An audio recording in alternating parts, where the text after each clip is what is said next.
Assalamualaikum warahmatullahi wabarakatuh. Salam sejahtera bagi kita semua.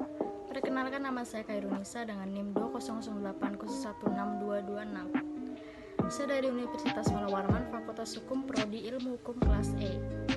Di sini saya ingin menyampaikan sedikit apa sih kalimat paragraf itu. Mari kita simak.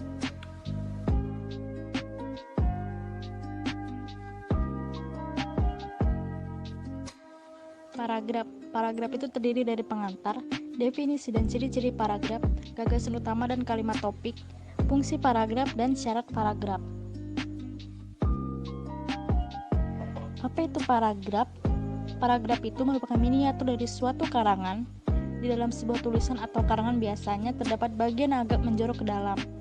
Paragraf sendiri adalah dasar utama bagi karangan mengarang, secara bersama dipakai untuk menyatakan atau mengembangkan sebuah gagasan. Ciri-ciri paragraf itu biasanya kalimat topik utama dan kalimat penjelas serta pola pengembang paragraf. Nah, di sini ada definisi dan ciri-ciri paragraf. Definisi secara umum dapat diartikan sebagai kumpulan dari kesatuan pikiran yang kedudukannya lebih tinggi serta lebih luas daripada kalimat. Paragraf juga dapat disebut sebagai karangan yang singkat. Namun, menurut KBBI, adalah bagian bab dalam satu karangan yang biasanya mengandung ide pokok dan penulisannya dimulai dengan garis yang baru. Ciri-ciri paragraf secara umum. Yang pertama, mengandung satu gagasan utama. Yang kedua, pikiran penjelas yang betul-betul mendukung gagasan utama. Yang ketiga, gagasan utama dan penjelas yang dikemas dalam kalimat yang lugas dan efektif. Serta yang keempat, kalimat yang satu berkait serasi dengan kalimat yang lain dalam sebuah paragraf. Gagasan utama dan kalimat topik. Gagasan utama itu merupakan pengendali dari bangunan paragraf itu. Gagasan utama itu yang tersirat itu pun mampu menjadi peranti kendali bagi seluruh paragraf. Nah, kalimat topik adalah kalimat yang mengandung gagasan utama atau ide pokok paragraf, itulah yang disebut kalimat utama atau kalimat topik. Nah, apa sih fungsi kalimat topik itu? Fungsi kalimat topik memberitahukan kepada pembaca mengenai apa yang diperbincangkan di dalam paragraf itu, sedangkan bagi penulis berfungsi sebagai pengendali atau pengontrol terhadap permasalahan yang akan dibicarakan di kalimat tersebut.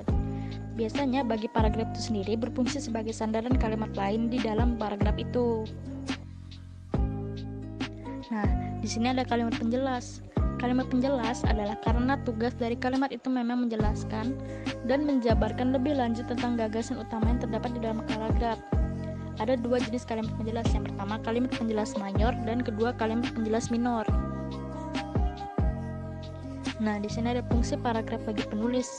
Yang pertama, memudahkan penulis untuk memberikan pengertian dan pemahaman tulisannya secara bertahap.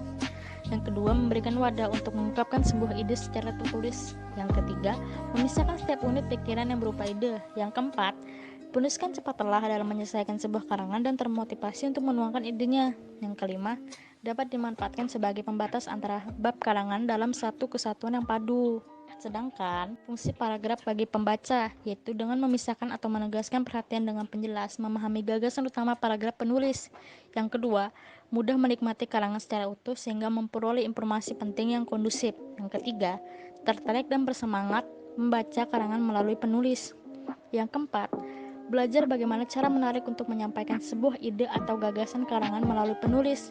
Yang kelima, tertarik dan termotivasi cara menjelaskan paragraf tidak hanya dengan kata-kata tetapi juga dengan gambar, bagan, diagram, grafik, dan kurva. Syarat-syarat paragraf itu ada yang pertama, kohesi atau kesatuan, dua, koherensi atau kepaduan, ketiga, penggunaan metode pengembangan paragraf, yang keempat, paragraf harus mempunyai satu gagasan, yang kelima, paragraf tetap memperhatikan kaidah peraturan, yang keenam, penulisan harus memperhatikan teknisi penulisan, 7, harus memperhatikan jenis-jenis paragraf, 8, paragraf yang menjorok ke dalam sejarah atau menekuk, 9, harus memperhatikan jumlah kata yaitu 30 hingga 100 kata dan jumlah minimal 3. Yang terakhir, uraian paragraf melebihi 100 kata sebaiknya dibuat menjadi 2 paragraf.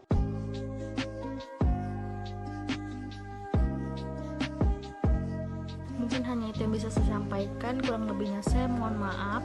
Apabila ada kesalahan kata atau pengucapan yang salah, mohon dimaafkan. Jadi sekian dari penjelasan saya, terima kasih sudah menonton, jangan lupa di like dan di subscribe.